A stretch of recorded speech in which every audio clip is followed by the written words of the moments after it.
America runs on four wheels. We have a love affair with the open road that goes back over a century. From the Ford Model T rolling off assembly lines in Detroit to the pickup trucks that define the heartland, the automobile has always been more than just transportation in this country. It's freedom, it's status, it's the American dream parked right in your driveway. For decades, that new car smell was the scent of making it. It told the neighbors you were doing all right. But in 2026, that dream is waking up to a nightmare. Right now, there is a record $1.67 trillion wrapped up in auto loans in the United States. Let me say that number again because it's almost too big to comprehend. $1,670 billion. That's not just a statistic that economists throw around at conferences. That's a financial time bomb ticking in driveways from California to Connecticut, from Florida to Washington state.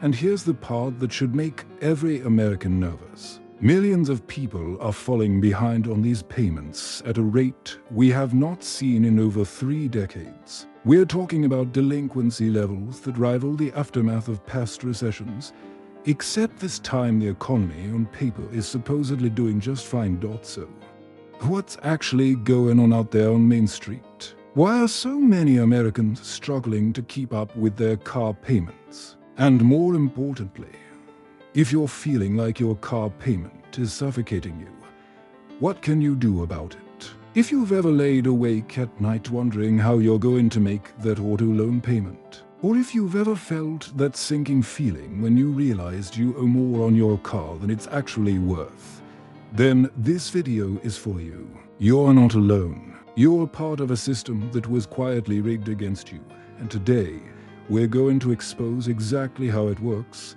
Let's start with the number that hits closest to home for most Americans. The average new car payment in the United States has now soared to $774 per month. $774. Just think about that figure for a moment. That's before you even turn the key in the ignition.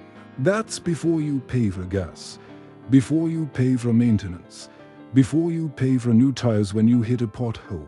And we're not even done yet because when you factor in full coverage insurance, which is now averaging over $225 a month nationally, you're looking at nearly $1,000 a month just to own and insure a vehicle that is losing value every single day.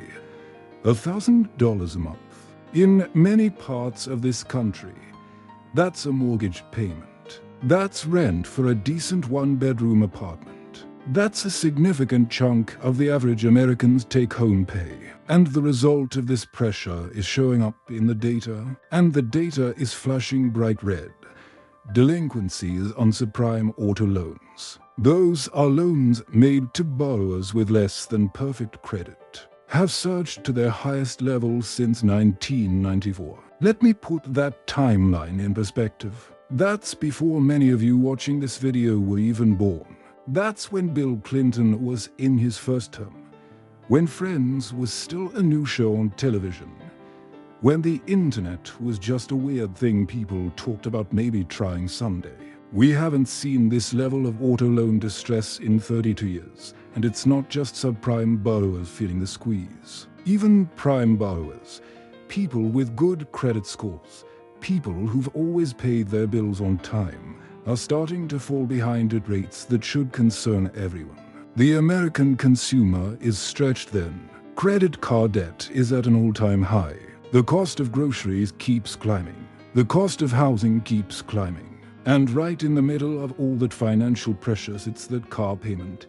That's $774 a month that just keeps showing up like clockwork.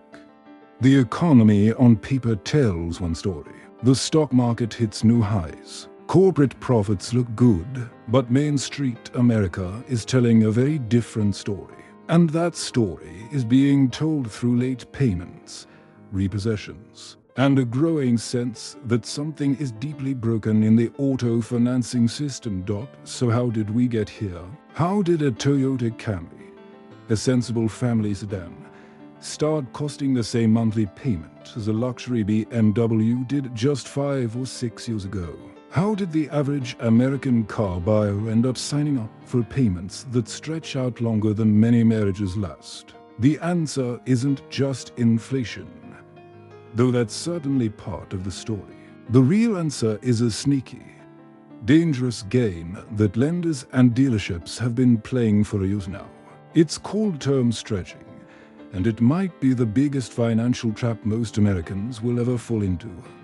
Here's how it works. As car prices skyrocketed past $49,000 on average, which is an absolutely insane number when you really stop and think about it, dealers were faced with a problem. They couldn't sell cars if the monthly payment looked too high. Americans shop for cars based on monthly payment, not total price. That's just the reality of how our brains work. We think, can I afford $500 a month? Not can I afford $40,000 over the life of the loan. So, to keep those monthly payments looking quote-unquote affordable, lenders started doing something that used to be unthinkable. They started pushing loans out to 72 months, then 84 months, and in some cases even 96 months. You heard that correctly. 8-year car loans. Let that sink in for a moment. 8 years, that's longer than many people keep their jobs. That's longer than most people stay in the same house. That's almost a full decade. In the industry, they call these long-term financing solutions. They use fancy words and spreadsheets to make it sound responsible. I call them what they actually are: negative equity traps. Think about what happens to a car over 8 years. A new car loses roughly 20% of its value the second you drive it off the dealership lot. That's not an exaggeration, that's just math. By the end of year 1, you've probably lost 30%. By year 3, you're down 40 to 50%. By year 5, that car is worth maybe 40% of what you paid for it, and you're still making payments on the original full price. But if you're on an 84-month loan, you're paying it off slower than it's depreciating. You're literally running in place financially. Let me give you a real-world example that's happening in driveways across America right now.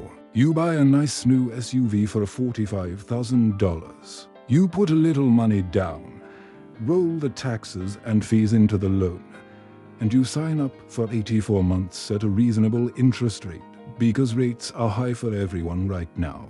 Fast forward 4 years, you've been making payments faithfully. The car now has about 60,000 miles on it. Maybe the transmission is starting to act up. Maybe it needs new tires and brakes. And you think, you know what? I'm going to trade this in and get something new. So you go to the dealership or you check Carvana or CarMax, and they give you an offer. Your $45,000 SUV is now worth maybe $18,000. But here's the punch to the gut. You still owe $28,000 on the loan. You are $10,000 underwater. You have $10,000 of negative equity. You can sell the car without writing a massive check to the bank. A check that most Americans simply do not have the savings to write. So, what do? You keep the car. You keep making that $700 payment on a vehicle that's falling apart and losing value by the day. Or worse, you roll that negative equity into a new loan, making your next car payment even higher, digging the hole even deeper. That's the 84-month trap. It's not a bug in the system. It's a feature. Now, some of you watching this might be thinking, well, I'm smarter than that. I would never sign up for an 8-year loan on a new car. I'll just buy used. I'll let someone else take that depreciation hit. And historically, that has been the smart play. That's why over 75% of Americans are driving used cars right now. We're holding onto our vehicles longer than any generation before us. The average car on American roads is now nearly 13 years old. 13 years? That's a teenager in car years.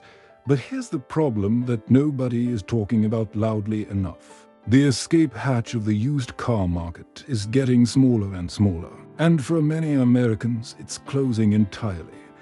Because new cars have become so unaffordable, and because leasing collapsed during the pandemic supply chain crisis, there's a massive shortage of good, reliable used vehicles. Basic supply and demand tell you what happens next. Prices go up a lot. That 5-year-old Honda Accord with 80,000 miles on it used to be the smart financial move.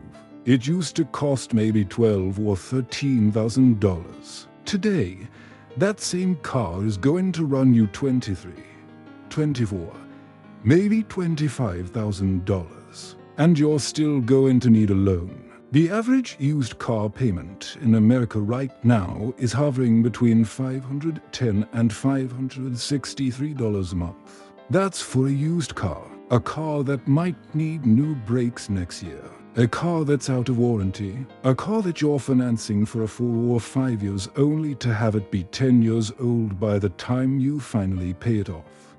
And here's who's really getting crushed by this dynamic: younger millennials. Americans aged 30 to 36, according to data from Bank of America. This group has seen their car payments spike by nearly 60% since 2019. 60%. That's the age where you're trying to buy your first house. That's the age where you might be thinking about starting a family or growing your family. That's the age where you should be building wealth and investing for the future. Instead, your monthly budget is getting devoured by a used Toyota RAV4 that you needed just to get to work. The American dream has always involved a car in the driveway and a house with a white picket fence. But right now, from millions of Americans in their 30s, the car is actively preventing the house. Every dollar that goes to that auto loan is a dollar that can't go toward a down payment, can't go toward a retirement account, can't go toward building any kind of financial security. What we're witnessing in the auto market right now is a perfect illustration of what economists call a K-shaped recovery or a K-shaped economy. The letter K has two lines that start together and then split apart. One line goes up and the other line goes down. That's exactly what's happening in America right now. The top line of the K represents the wealthy. These are people who can walk into a dealership and write a check for a $100,000 domestic luxury SUV without thinking twice. They're not worried about interest rates. They're not worried about monthly payments. They're not worried about any of it. And the data shows that luxury vehicle sales remain remarkably strong. The wealthy are doing just fine. The bottom line of the K represents everyone else. The working class, the middle class, the people who need a car to get to their job and pick up their kids and buy their groceries. These people are financing Kias and Hyundais and base model Cherys at 12, 13, 14% interest rates because that's what the market is offering. And they're falling behind at record rates. But here's what makes this situation even more concerning and frankly more infuriating. The lenders know this is risky. They're not stupid. They have armies of analysts and data scientists who can see exactly what we're talking about right now. They're seeing a massive fraud problem, estimated at something like $9 billion. From people using artificial intelligence to fake pay stubs and income documents just to get approved for a loan. And when people are resorting to fraud just to buy a car, that tells you something about the desperation level out there. And yet, despite all these warning signs, many lenders are actually loosening credit access for subprime borrowers. They're making it easier for people with bad credit to get into cars they can't afford.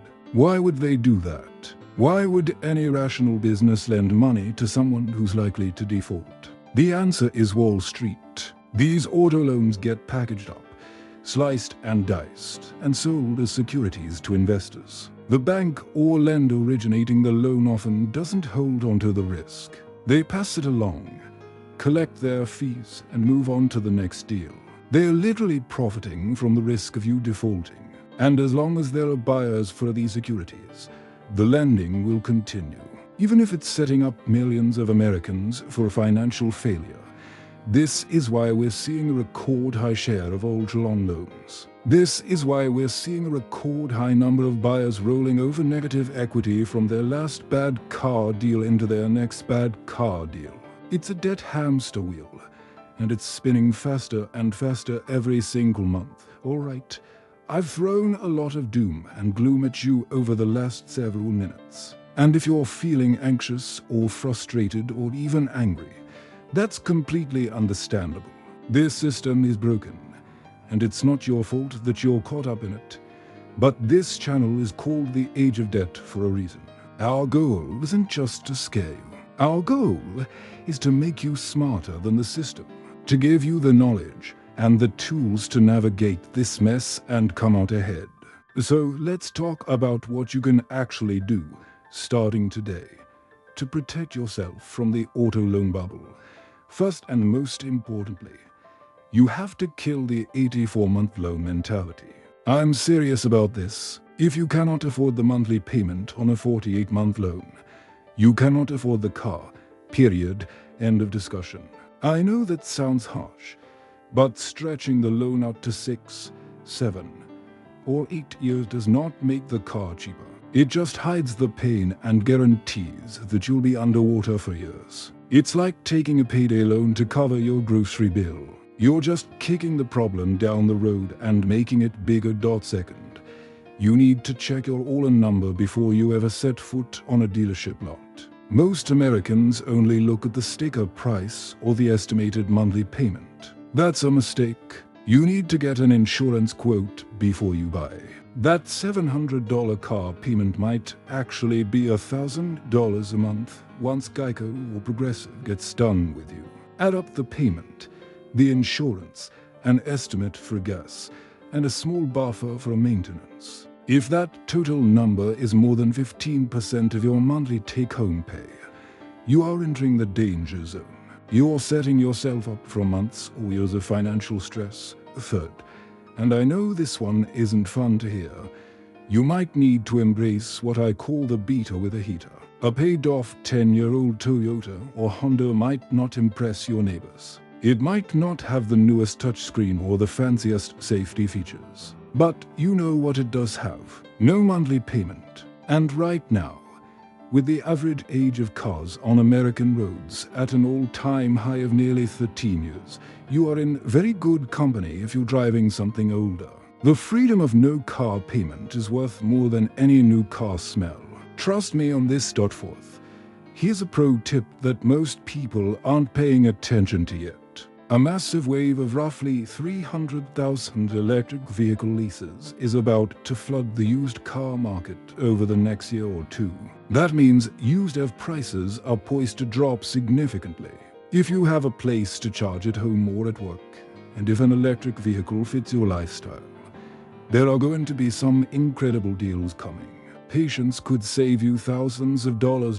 And finally, if you're already stuck in a car you can't afford, you have options. They're not easy options, but they exist. You can try to refinance if rates come down.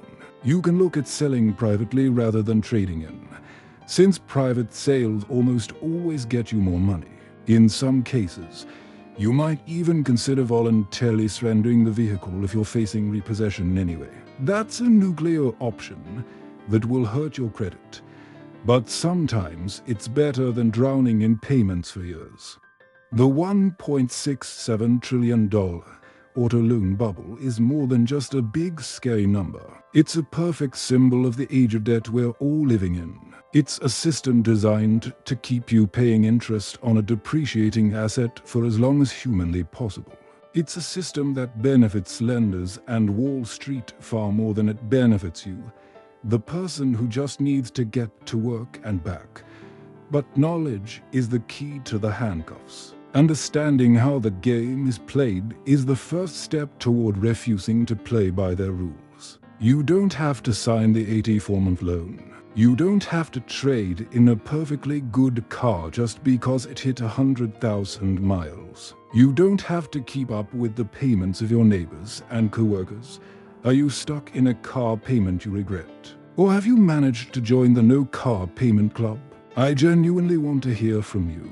Drop a comment below and share your experience. Your story might help someone else who's struggling with the same decision. If you want to stay ahead of the bubbles and learn how to build wealth instead of just paying bills, hit that subscribe button right now. This is The Age of Debt, and I'll see you in the next one.